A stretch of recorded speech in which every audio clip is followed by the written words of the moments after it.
Indian box office చరిత్రలో 2022 ఓ కొత్త అధ్యాయాన్ని సృష్టించింది.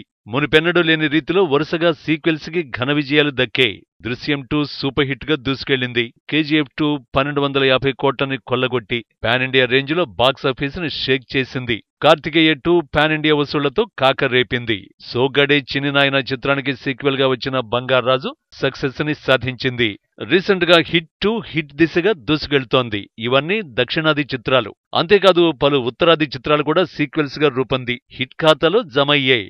టాలీవుడ్, కోలీవుడ్, మాలీవుడ్, శాండల్వుడ్, బాలీవుడ్ అనే భేదం లేకుండా ప్రతిచోట సినీ ప్రియులు సీక్వెల్స్ కి బ్రహ్మరథం పట్టారు.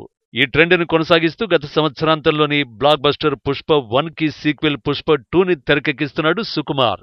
రికార్డు సృష్టించిన latest black busters RRR, Vikram, Kantara కూడా సీక్వెల్స్ గా మరోసారి సందడి చేసే అవకాశం ఉంది. ఒకదానికి మించి మరొకటి వరుసగా సీక్వెల్స్ బ్లాక్ బస్టర్స్ కావడం 2022 ఇండియన్ బాక్సాఫీస్ లో ఓ వింతగానే చెప్పుకోవచ్చు.